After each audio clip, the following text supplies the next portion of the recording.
Hi, I'm Mike Lowe, Executive Director for COVENTURE, and welcome to the first in a series of case studies where we look at businesses, nonprofits, independent contractors, and try to understand some best practices on what they could be doing to help launch their business, grow their business, scale their business, especially during COVID-19. So this is the first of a three-pack focused on nonprofits. We have our expert Lisa Raleigh, who has been with us for several months, and she comes to us with a lot of great background. She has been a part of two very important anchor businesses in Carbondale, Big Stone Publishing, which is an international publication company, and they have several great magazines. Also, Backbone Media, which is probably one of the largest, more successful marketing firms on the Western Slope, and Lisa was a founder of that company many years ago. Last 9 years, Lisa has pivoted and gotten involved in the nonprofit space. She has been head of development for Colorado Rocky Mountain School, and we've been blessed that in the last year she's been working with local nonprofits and helping them grow. And so today we're going to be talking a little bit about what it means to grow a new nonprofit, and especially around the fundraising side of things. And we have Susan Leedy with us today, who has a new nonprofit, Mods-4-Quads, which is focused on disabled patients, and I'll let her speak more to that briefly. And then also we've got Karol, who's our Small Business Development Council consultant, and is probably the most active consultant in Garfield County with both local businesses and nonprofits, helping them kind of find their way through. Anyways, on that note, Lisa, I'd like to turn it over to you, and maybe you could just kind of help shine a light on a little bit about some of the work you've been doing with nonprofits, and especially around fundraising, and help us understand a little bit about what new nonprofits should be aware of as they launch their new enterprise. Great. Well, thank you for the introduction, and thank you for the opportunity working with you on these projects. Yeah, as you shared, I spent the last 9 years over at Colorado Rocky Mountain School, and I just learned a tremendous amount about a really successful development operation. And for the past year, I've been out partnering and consulting with other nonprofits in the Valley, and I think I'm maybe 7 in, and that's just been incredible. So I was really excited to join you in this 3-pack, and I loved the idea. You had introduced me to Susan a couple weeks ago and her initiative, and really excited to talk about, gosh, what does it take to embark on a new nonprofit, particularly with a development. And so I think the first part of our conversation is going to be from, I think when I imagine embarking on a nonprofit, my greatest kind of challenge and call to Susan and other EDs out there is definitely build this entity with a development mindset first. I think a lot of people get into nonprofits because they're incredibly passionate about the programmatic space they occupy. And I know we'll learn a lot more from Susan about what motivated her to go down this path. But I think an ED always has to remember, in a small nonprofit, they are also the CEO, and they need to have an incredibly financial orientation and comfort zone from day one. So if I were to say anything to anybody looking to start it, make sure you're really willing to live in that role, because it's going to be critical to your success. In terms of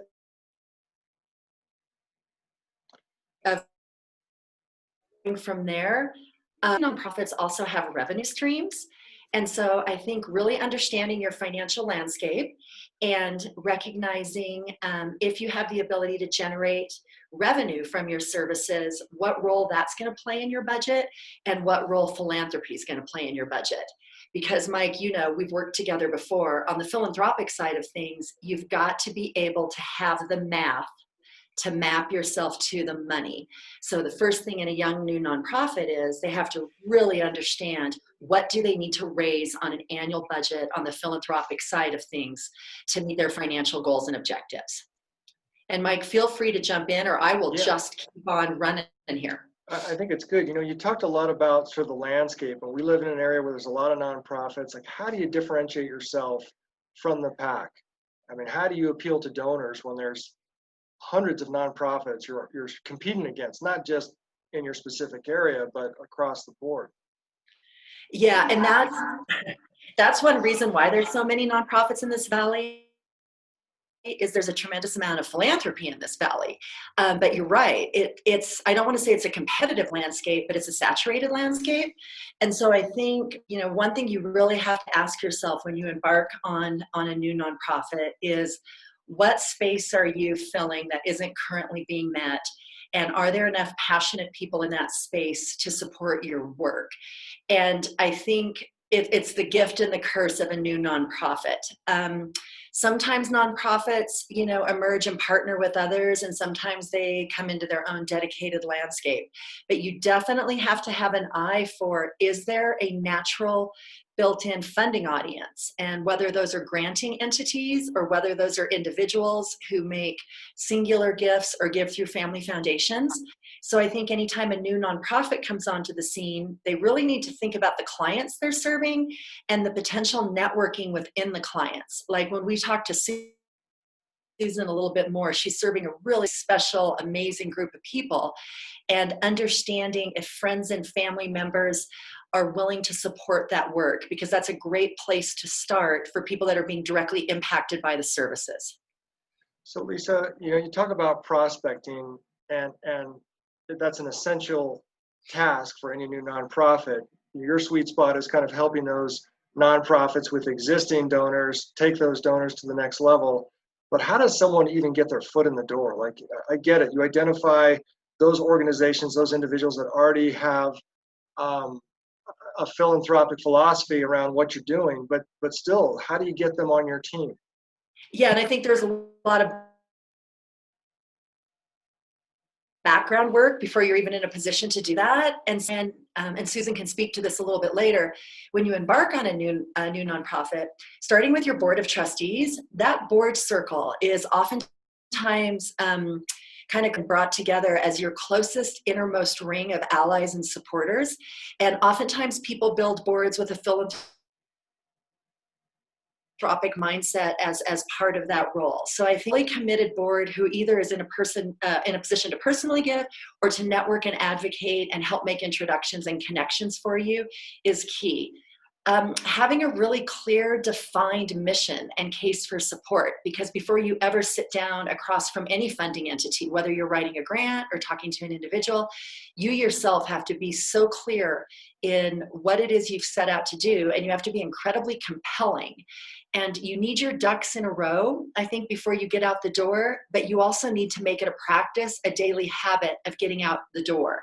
And I think you have to get incredibly comfortable as a new ED, really comfortable in living in your financial world and talking about your finances in a very business matter-of-fact way.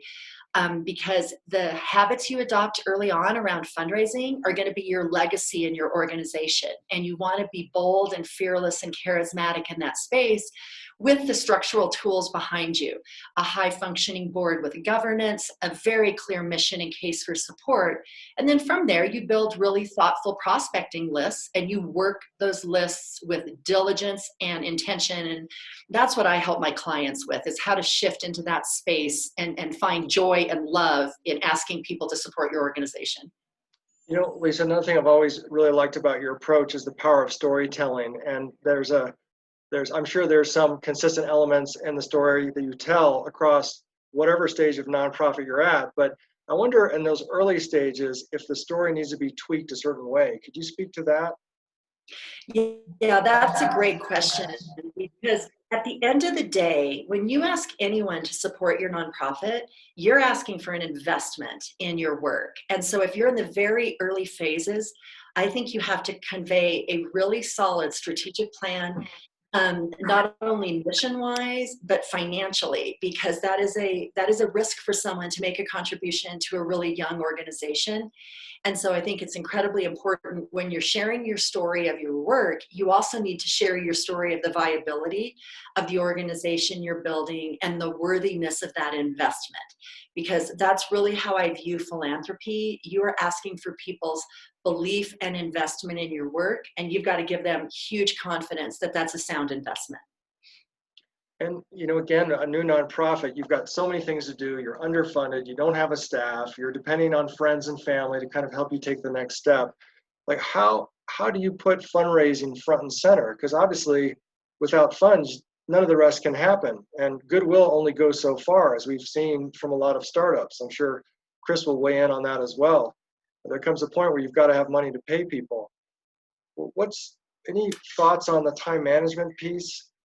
Yeah, it's a huge chicken and egg problem. And like I said, and you're alluding to it, majority of people get into being EDs because they're incredibly passionate about the program and the services and the clients, who they're providing these services to. But to your point, that only works if there's a financial backbone. And so, like I said, when we first opened, I think any ED has to have a mindset of, I've got to wake up every single day and think of 3 things I can do that are tangible and forward thinking, that are exclusively focused on development. And I've got to get in that uncomfortable space for many, because a lot of really passionate, talented EDs who run their programs brilliantly, even years down the road, might not be comfortable in the fundraising space. And if you're a small, lean, mean outfit, you've got to do that. And so when I work with clients, that have smaller shops, we actually spend quite a bit of time in life coaching around having a paradigm shift on asking for money, and that it's actually a joyous, wonderful thing to invite philanthropic people to join your work with their financial support. And I think EDs have to find a way, and I help train my clients how to see that space. To your point exactly, you won't have the finances to sustain your business and meet the needs and grow. And you mentioned earlier about the revenue component and a percentage that you're going for, but as an early stage company, does it matter? I mean, should you still pay attention to that puzzle? Like, how much is grant, how much is philanthropic, how much is maybe in-house revenue, or is it just whatever you can get? The revenue piece comes down to what services you've decided to provide. So when we talk to Susan later, and we better understand how I'm always, a balance is great. I mean, if you have a natural revenue stream, if you have a fee for some of your services, that just helps your financial security. If you're 100% philanthropic, you're going to live by that sword and die by that sword. So if you're an arts organization, if you're a theater, and you have ticket sales, right? You're a nonprofit theater and you have a huge charitable component of your budget, but you also have the ability to generate revenue. And that may represent 1/3 of your bottom line, for example. That's different than an organization that's 100% charitable in that there's no fee. So as you're building a nonprofit, if you have the ability to have a logical fee component, it's just a stabilizing leg of your financial stool. Now, I wouldn't put a round peg through a square hole over that. I've got another client who purposefully provides all of her services 100% free of charge in the autistic and vet community, because she doesn't want any barrier to entry. And that was a very intentional aspect of how she set up her nonprofit. But as a result, she fundraises for the entire revenue component. So as we pivot to Susan and really get into the case study part of this program, I just want to kind of recap. It sounds like really leaning heavily on your partnerships, building those partnerships, especially the board, and really using that board to go after those funds as best you can. Secondly, to really get clear on your mission and to be able to articulate that in a way that resonates. And thirdly, to really find a way to differentiate yourself from the crowded space out there. And it sounds like that because I've heard you mention that it is an art and a science, but the science side of things is like, make sure you've checked all your boxes, right? That you've got all the 501c3 requirements and you're following all the rules. And as you start to engage donors and organizations who might contribute, that make sure all that stuff is buttoned up. Yeah, there's a huge responsibility in being a 501c, and you are held to a whole series of practices and regulations. And you need to your point, yeah, you can only build this structure on a really sound foundation. And you want to make sure all those parts are in place. And there's people that actually specialize in that space where they come in and they're like, listen, are you meeting all of the obligations and are you putting your best foot forward? So that if you're on GuideStar, your GuideStar rating and your 990s are proper, like there's a whole world of protocol. And absolutely, that's just when we get to Chris, he can talk about just good business practices. And then in terms of everything you said, yes, absolutely. And I would revisit, but with probably the number one priority being you've got a development fundraising mindset when you embark on this adventure, because that is going to be your make or break with the success of your organization. Nice, nice. Well, on that note, let's segue to Susan. And Susan, maybe give us a snapshot of your organization and then kind of let us know what boxes have you checked so far, and kind of where do you think you're at as far as the fundraising piece? Okay. Well, my nonprofit I am doing with another gentleman. His name is Adam Lavender, and it's called Mods-4-Quads. So it's MODS, the number 4, QUADS. And basically we're offering educational and resource modules for anyone that basically has any sort of paralysis. That could mean being in a wheelchair or having Parkinson's or having a traumatic brain injury, or some sort of autoimmune disorder where it's going to cause your body to malfunction in that way. And so what we want to do is establish both an online resource where individuals can go and get educated and learn how to basically empower themselves to have a better life and move forward with all of the hurdles that they face. Adam, the other participant in this nonprofit, is a C4 quadriplegic, and he's about 8 years out from his accident. And so really an intense injury, and he's had to, in a sense, save his own life multiple times over different various ways. And so the information that he has to offer to kind of fast track somebody to speed forward onto their healing process is invaluable, I think. So we want to offer an online resource to be able to search for answers to everyday living for these individuals, as well as you know, we live in a valley that really supports extreme athletes that injure themselves in this way. And we have some avenues that we can potentially work with them both from a counseling perspective and physically to help them regain maybe some mobility as well. So that's kind of in a nutshell what we're trying to do. So maybe really quick, like what boxes have you checked so far as establishing your new nonprofit? And then maybe Lisa, you could jump in and give her some specific coaching on next steps. So just as a side, Wow. just as go ahead. I just heard a crazy sound. You go, girl. Oh, okay. So as a side note, you know, I am used to being in the corporate world, and I've been a salesperson since the day I got out of college. But shifting into this whole nonprofit arena is very new to me, and it's all foreign.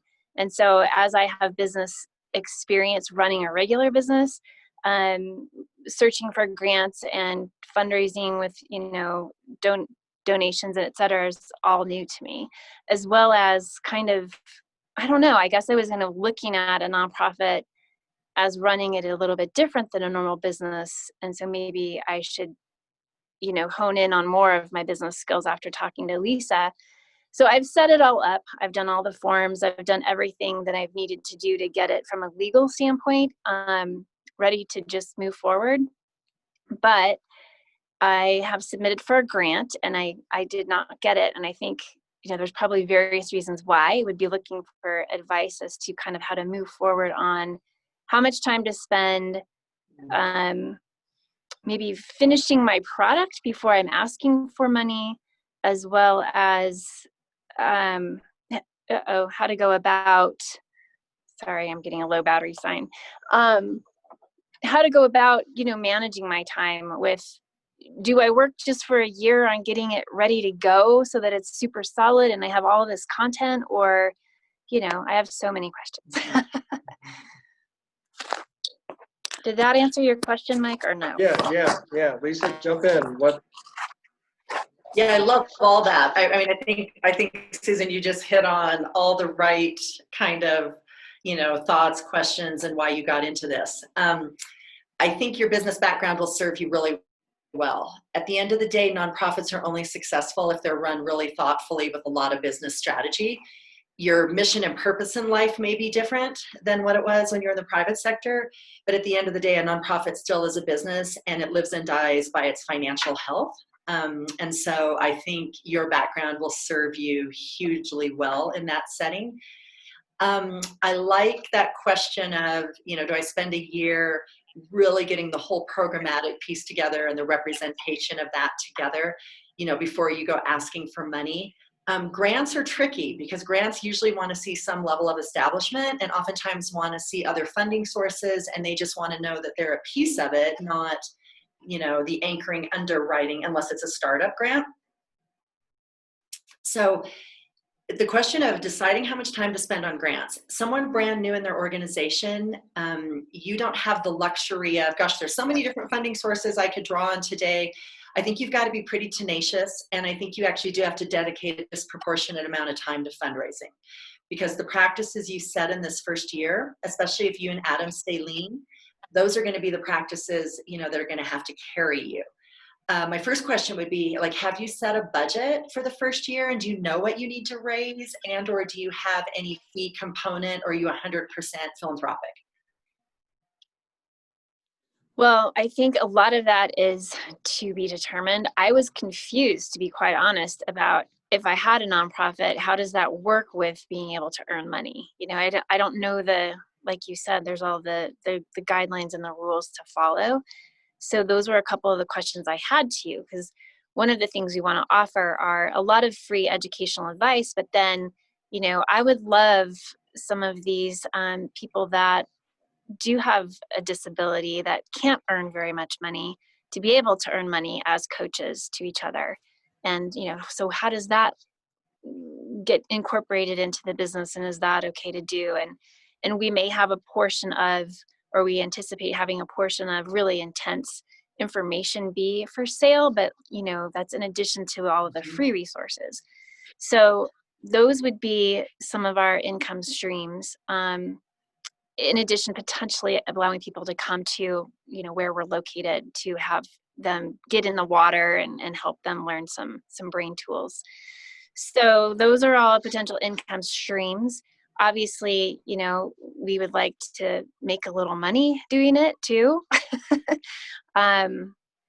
I don't really know how that works as far as allowing yourself a salary and all of that as well. But, I did have an exchange student at one point and looked at the nonprofit financials of that institution and thought, wow, these people can really draw a large salary for some of it.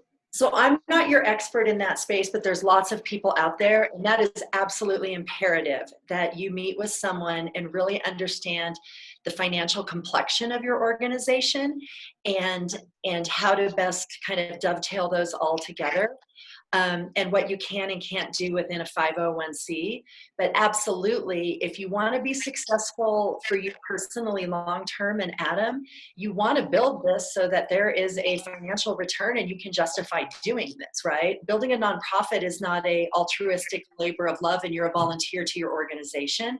You want to build a healthy, thriving within the confines and the parameters of what you set out to do and the legalities. But yeah, so I think step one for you, and I've got a couple people I can refer you to that just work in this space, but I think you really need to address that space for the overall longevity of your organization. But from this, what you ultimately need, if you're me as a development consultant, is a very clear understanding of what it is you need in philanthropic contributions for your first year, and then maybe you do a little strategic planning for year 2 and 3. You're still young enough and kind of agile and versatile enough. You might lean to the left or lean to the right in some of those things you described, but you really can't sit down with people until you have some financial context for them, right? And I think from day one, the quicker you can explain your financial responsibility, it just explains your programmatic goals really beautifully, right? Like you're incredibly articulate and passionate and caring in the space of what you've set out to do. You need to have the exact same parallel to be able to say, yeah, so this is what it looks like. Year one, it's going to cost us $100,000.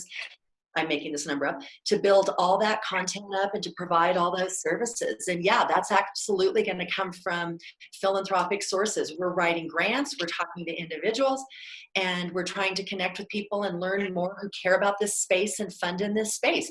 Do you know someone I should be talking to? Like, you actually need that level of confidence and clarity to match the programmatic explanation. And then that becomes your dialogue every day, everywhere you go. You talk in both those terms, and then people immediately start to understand. And then the further you get in that, you're like, and I'd like to be in a position to ask for your support one day. Tell me what that looks like. I know we're young. Would you join me now, or do I need to do some more groundwork? But you want to get so comfortable in your development skin that you're at the coffee shop post-COVID or with your mask on, and you just go there with everybody because you're psyched and passionate about what you're providing for those clients and partners.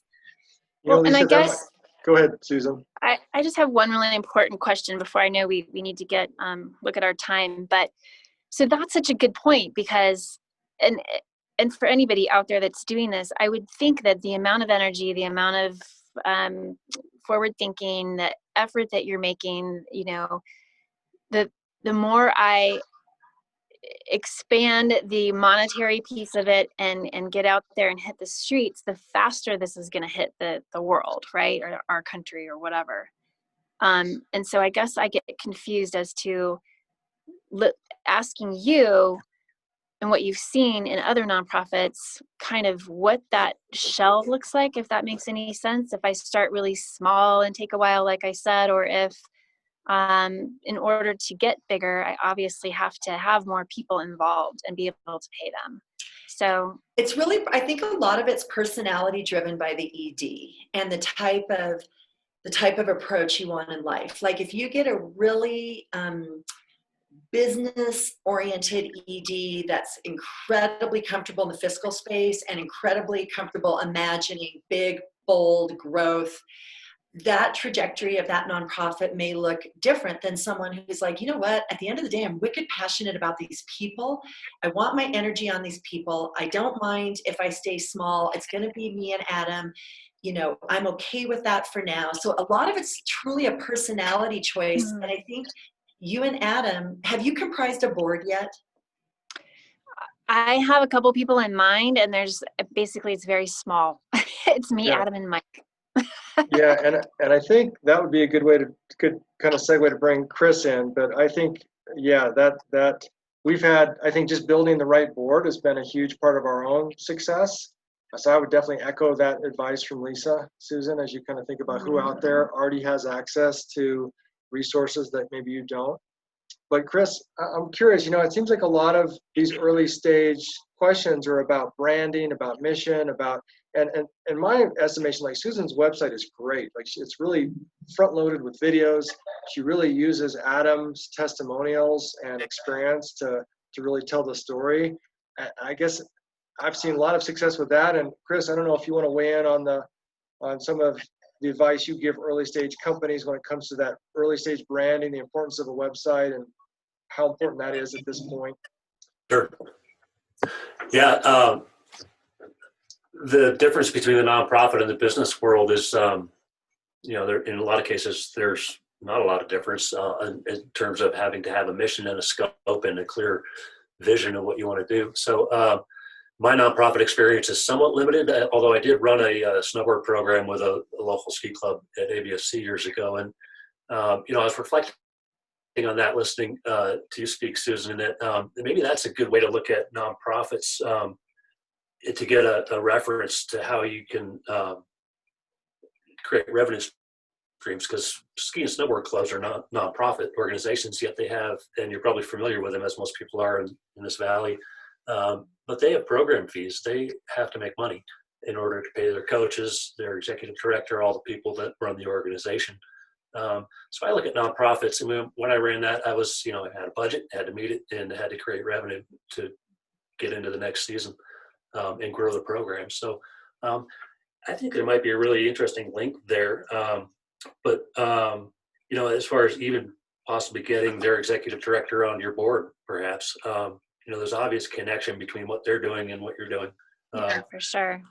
But I think even, back to Lisa's point about before speaking to these people, it's very much a traditional business lens that I see in terms of having to get your mission straight. So like a lean model canvas, for example, where you define your customer segments. In your case, it's traumatic injury survivors and adaptive sports, and you could break that down and figure out who your early adapters are, who the first people that you're going to work with, and that I would look at early adapters from both sides, like who wants to get involved on the patron funding side, but also who you're serving.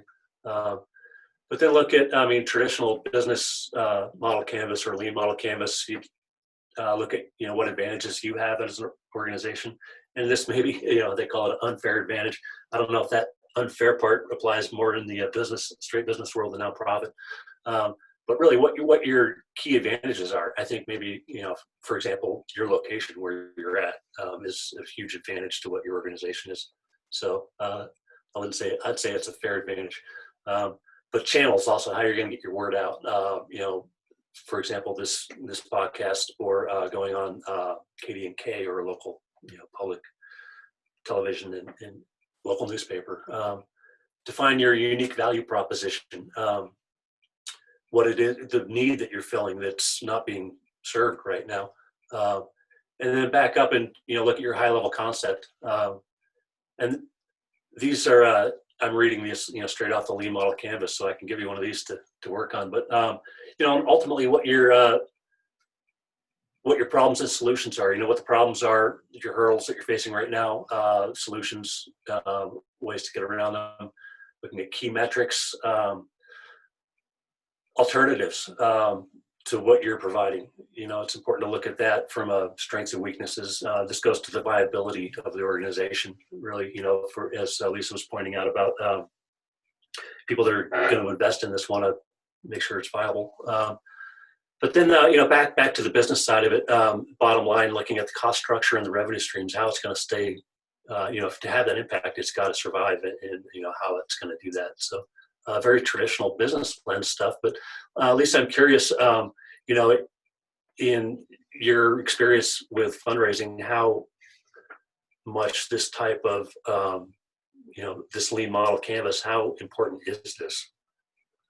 Yeah, and I love hearing you speak to it. I think it's really important to have built this on a super solid foundation, business-wise, right? Because it's a business. It's just a tax designation to how you're handling your money. But at the end of the day, you've got to be a really sound, viable business. And so I think everything Chris is speaking to is important because you're going to build, if you're around for a long time, you're building this whole house on that foundation. And in conjunction, so one massive pillar of your foundation is that business acumen and that business startup mindset and using resources like Chris that live in that space. Then you've got your 501c compliance leg. You've really got to understand those questions you have regarding how to handle fees or programmatic fees and salaries. You need to be really clear in that space. And then the third thing, I believe every single day, you are tasked with, you've got to think of creative ways to get philanthropic money for your organization. And that's what makes you different, than the private sector, right? Like there's an exchange of commerce going on. In your case, you're like, I am an advocate and an ambassador. And as the ED, I lead the charge. And I would say Adam does also. The reason I asked about the board is you want the board to help you decide your strategic plan and your strategic development plan for like year 1, 2, and 3. They're critical partners in helping you decide, are you a $50,000 a year organization year 1? Or are you a $500,000 organization year 1? Those are very different because the method and the funding sources needed are significantly different. So I think that's why getting a board together in a really quick way to be that sounding board when you're not staffed, right? Year 1 and 2 and 3 when it's you and Adam. And I wonder, Lisa, if, assuming that, because I always sort of think of, all right, here's phase one, you've starting with nothing, and then you kind of crawl your way up to like 50,000, but you're still that early stage company. As we kind of bring this episode to a close and sort of try to put the bookends around, well, what does it mean to be an early stage nonprofit? Could you speak a little bit to that end of year one where maybe you are at that $50,000 to $100,000 mark? It's not quite enough to pay your staff, but you're at least able to kind of move forward. What are some things to consider when you're at that place where you've got enough traction, enough validation to keep going? Yeah, so at that juncture, I think you really have to look at, is the need greater than you're able to serve? Susan's organization is incredibly specialized, and the people involved have been incredibly impacted, right? Other nonprofits serve a less impacted group, and there's many, many more of them. So let's say after year one, let's say it's decided that it's a $50,000 goal so that, Susan and Adam can have some salary and you can underwrite some content and programming. You may go, hey, we're actually in a sweet spot of we're always going to remain smaller and really serve the people in our program. Or you may say, gosh, this is burgeoning. There is so much greater need. We've gone national now. The need is greater. We've got to raise more funds. So I think you come to that juncture with, are you serving what you set out to do? And are you in the right place, or are you exponentially off? And I think I would start there, because some nonprofits stay really, really lean, and they do beautiful, beautiful work for the people they're working with. And they may never need to be past a $300,000 nonprofit if they're serving a need in the Valley and they found their sweet spot. So I don't know that there's a one size answer, because I think it's the personality of the ED, the clients they're serving, and the organization's ability to financially do so. I like it.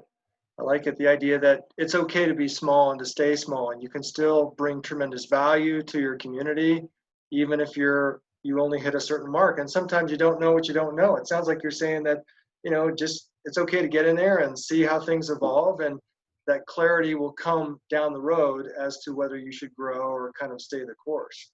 Agreed. And I want to back up what Chris said. Whatever you decide this year, build a really solid business plan that backs that, and hold yourself accountable, because that's one of the greatest dangers is if you treat your nonprofit where you can come in under budget, that's like a failing business model. Mm-hmm. So you've got to bring the discipline Chris is talking about that's appropriate to the realities of your world, and start with the program and what you're trying to do and what that would cost. Get a board that can help you navigate that whole conversation and figure out, because without a budget, it's impossible to fundraise in the C without really clear parameters and the role that fundraising fits. And especially when you're talking to donors or granting entities, it's a necessity. Well, so do you, go ahead, Susan. Do you, Lisa, help nonprofits formulate a budget based on your experiences with other nonprofits, or how do you usually offer your consulting advice in the different stages? Yeah, so to date, all my work has been with nonprofits that are established, and I think the youngest one is maybe 4 years old. So you represent a whole new frontier for me in the imagination of what that would take. And I do believe it's a hybrid. It's a hybrid of talking to a couple of people or finding someone that really specializes in the nonprofit startup structure that is the Chris of the nonprofit world, that can kind of help you speak to the technical, logistical, legal entities. But then I think, yeah, it's really your board. I want to keep going back to, for you, I say a priority on getting a board that is the right size to represent the expertise you need, and maybe build that board around expertise. And to Chris's point, bring in someone who maybe has served on another nonprofit or is really familiar with the inner workings of a nonprofit, and have them help guide you and Adam to your first budget.